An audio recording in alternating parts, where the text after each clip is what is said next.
Hello viewers, আসসালামু আলাইকুম। আশা করি আপনারা সবাই ভালো আছেন।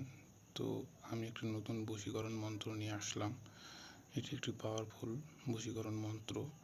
এই মন্ত্রটা দিয়ে আপনারা যে কাউকে নিজের বশে নিয়ে আসতে পারবেন। যে কোনো ব্যক্তি যদি কোনো কাজে আপনাদের সামনে বাধা সৃষ্টি করে বা অবাধ্য থাকে আপনার কথায়, তাকে আপনি নিজের বশে নিয়ে আসতে পারবেন। তো কাজটি কিভাবে করবেন সেই সব কিছু আমি আপনাদের বলতেছি। কাজটি করার সময় কোনো রকম ভুল করা যাবে না। যদি ভুল কিছু করেন তাহলে কিন্তু কাজের ফলাফল পাবেন না। এই কাজটি করতে হবে আপনাদের 7 দিন ধরে। 3 দিন পরে আপনারা কাজের ফলাফলটি পাবেন যদি সঠিক নিয়মে করেন, কিন্তু 7 দিন করলে বিষয়টা খুব ভালো হয় এবং প্রভাবটা খুব তাড়াতাড়ি পড়ে।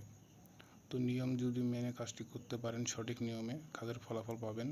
আর যদি একটুও ভুল করেন বা চুল পরিমাণ ভুল হলেও কাজের কোনো ফলাফল পাবেন না।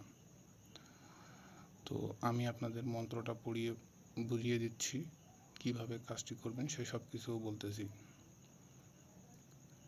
গাছ বাণী কুতুবের বাণী, অমুকের মেয়ে অমুকের দিল ধরে টানি।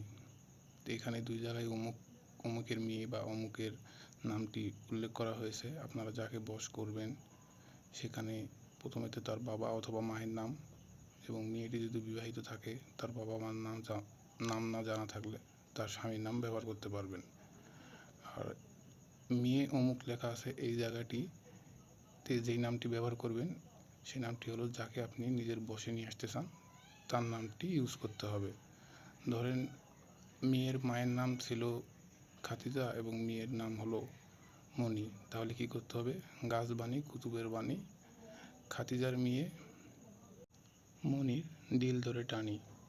এইভাবে আপনাদেরকে 7 দিন মন্ত্রটি পাঠ করতে হবে। প্রত্যেক দিন 108 বার পাঠ করে মন্ত্রটি শুদ্ধ করে নিতে হবে।